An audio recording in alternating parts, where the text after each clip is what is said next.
सभी को जय श्री कृष्ण, जय श्री राधे, जय श्रीमन नारायण। मैं आचार्य राहुल देवभूमि उत्तराखंड से आप सभी के मंगल की कामना करता हूं। आशा करता हूं आप सब स्वस्थ होंगे, आनंद में होंगे। ठाकुर जी से मेरी यही प्रार्थना है। सज्जनों, आज की वीडियो, आज का कार्यक्रम बहुत ही खास होने वाला है उन सभी दर्शकों के लिए, सभी लोगों के लिए जिनकी वृश्चिक राशि है। आज की वीडियो वृश्चिक राशि वालों के लिए इसलिए भी इतनी खास है क्योंकि आज की वीडियो में हम बात करने वाले हैं मंगल के राशि परिवर्तन को लेकर। सज्जनों, ये बहुत बड़ा परिवर्तन देखने को मिलेगा वृश्चिक राशि वालों को अपने जीवन में, और निश्चित रूप से 7 जून को वृश्चिक राशि वाले देखेंगे जरूर। जब 7 जून के बाद का समय शुरू होगा तो वृश्चिक राशि वाले देखेंगे उनके जीवन में बहुत बड़ा परिवर्तन आएगा।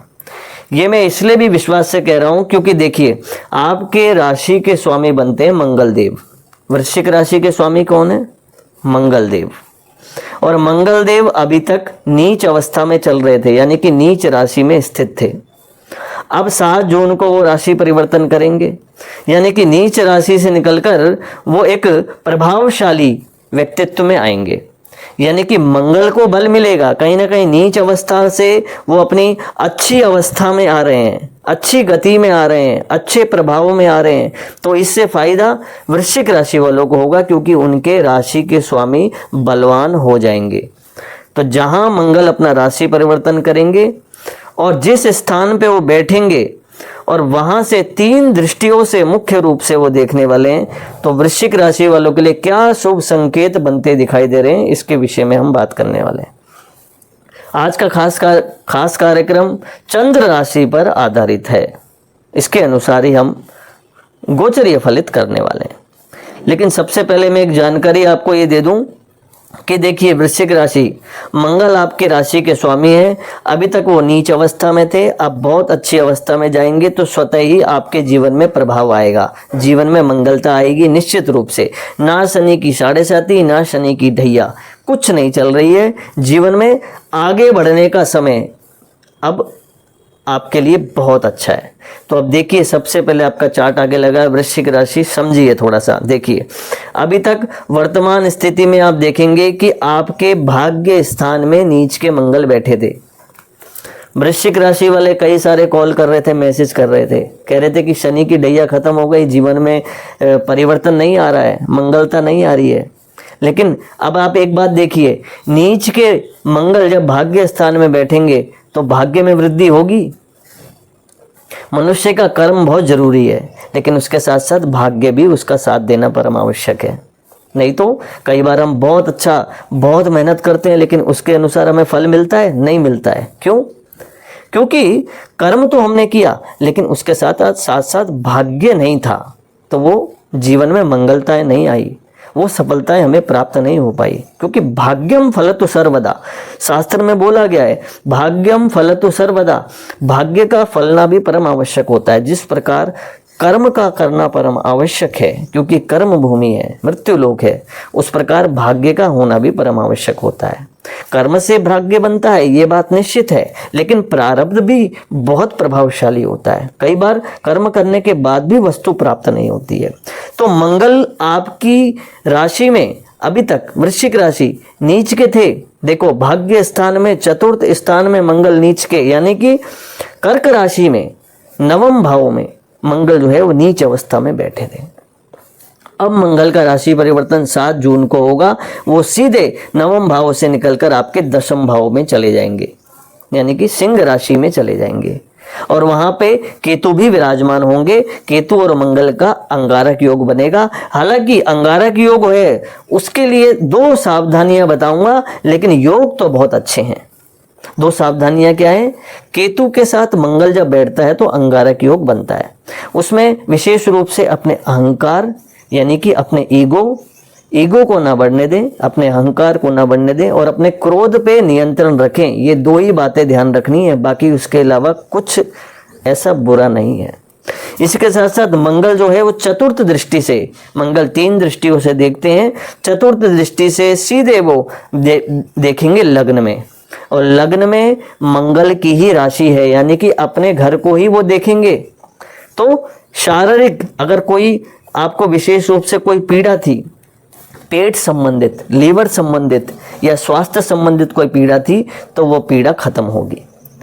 प्रभावशाली व्यक्तित्व के धनी, ऊर्जावान, आत्मविश्वास से भरपूर और विशेष रूप से आकर्षण से भरपूर आप दिखेंगे। आपकी वाणी में तेज दिखेगा, ओज दिखेगा, यश प्राप्ति आपको निश्चित रूप से होने वाली है।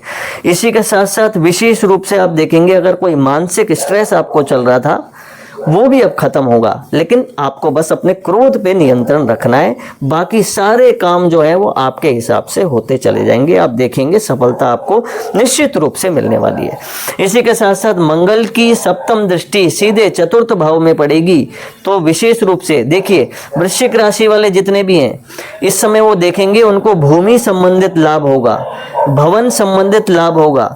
विशेष रूप से वो देखेंगे वो घर का कोई काम छेड़ सकते हैं। अगर आपका कोई पुराना घर था तो उसको आप नए तरीके से बनाने की सोचेंगे।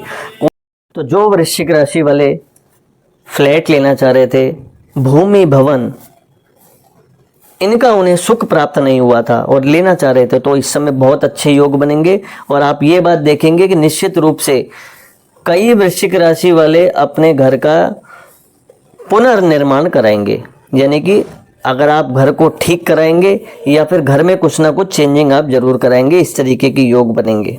कर रहे हैं कहीं ना कहीं आप पेशेंस रखें, मन में एक संयम रखें आप, क्योंकि एक चीज देखने वाली है कि कहीं ना कहीं मंगल जब अष्टम दृष्टि से देखेंगे पंचम भाव को थोड़ा चंचलता आ सकती है, यानी कि आपको पढ़ने का मन करेगा लेकिन फिर भी आप बोलेंगे कि चलो बाद में पढ़ लूंगा। तो इस तरीके से आप थोड़ा सा आलस कर सकते हैं, तो उसका आपको त्याग करना चाहिए। हालांकि गोचर में वहाँ शनि बैठे हैं, आप विधिवत रूप से कार्य करते दिखेंगे, बड़ी सभ्यता के साथ, आदर्श के साथ, ईमानदारी के साथ, उसमें ही आपकी भलाई है और सफलता निश्चित रूप से आपको मिलेगी। एक अंगारक योग दशम भाव में पड़ रहा है, उसके लिए भी थोड़ा सा आप विचार करें कि आपको क्रोध का त्याग करना है और अहंकार का त्याग करना है, मैं का त्याग करना है कि मैं कर रहा हूँ। बस इसका ध्यान वृश्चिक राशि वालों को रखना चाहिए। विशेष रूप से देखिए शनि की 7.5 नहीं चल रही है, शनि की ढैया नहीं चल रही है, सब कुछ खत्म है। लेकिन आपकी लग्न कुंडली के हिसाब से, जो आपका डेट ऑफ बर्थ है उसके हिसाब से आपकी क्या महादशा चल रही है कुंडली में, आपके चार्ट में किस प्रकार की मंगल की स्थिति है ये भी देखनी पड़ेगी। उनकी अवस्था कैसी है, नीच की है, उच्च की है, महादशा क्या चल रही है, क्या योग आपकी कुंडली में है। एक सटीक भविष्यवाणी के लिए, फलादेश के लिए संपूर्ण लग्न कुंडली का भी ज्ञान होना परम आवश्यक है। इसलिए अधिक जानकारी के लिए आप अपनी डिटेल हमें व्हाट्सएप जरूर करें, अपनी कुंडली दिखा सकते हैं। नंबर आपको हमारे चैनल पे प्राप्त हो जाएगा, वीडियो के लिंक में भी प्राप्त हो जाएगा। आप नंबर ले सकते हैं, अपनी कुंडली दिखा सकते हैं। अंतिम में उपाय की बात कर लें, 2 उपाय वृश्चिक राशि वालों को करने हैं जरूर। प्रतिदिन भगवान शिव को जरूर जल अर्पित करें वृश्चिक राशि वाले, प्रतिदिन अनिवार्य है। कई लोग बोलते हैं हमारे घर से बहुत दूर है शिवालय, हम कैसे करें। तो सोमवार और शनिवार वीक में 2 दिन महादेव का रुद्राभिषेक जरूर करें। दूध, दही, शहद, घी, शक्कर, पंचामृत से महादेव को स्नान कराएं, उनका रुद्राभिषेक करें। अगर आपके पास सामर्थ्य है तो किसी ब्राह्मण का चयन करके संकल्प देके भी अपने निमित्त रुद्राभिषेक आप करा सकते हैं। वो भी आपके लिए बहुत मंगलता लेके आएगी, दिव्यता लेके आएगी, भाग्य वृद्धि के लिए। क्योंकि संघर्ष जीवन में रहेगा तो उसके अनुसार भगवान शिव जो हैं वो नवग्रह की अनुकूलता के एक वाचक है। अगर आप भगवान शिव का पूजन करते हैं, रुद्राभिषेक करते हैं तो नवग्रह की अनुकूलता आप पे बनी रहती है। दूसरा उपाय, प्रतिदिन हनुमान चालीसा का पाठ नियमित रूप से आपको करना चाहिए और सूर्य अर्घ तो सबके लिए अनिवार्य होता है। तब तक के लिए दोस्तों आशा करता हूँ आपको मेरी बात आपको समझ में आई होगी। तब तक के लिए बने रहिए, मिलता हूँ नेक्स्ट वीडियो में। जय श्री कृष्ण, जय श्री राधे।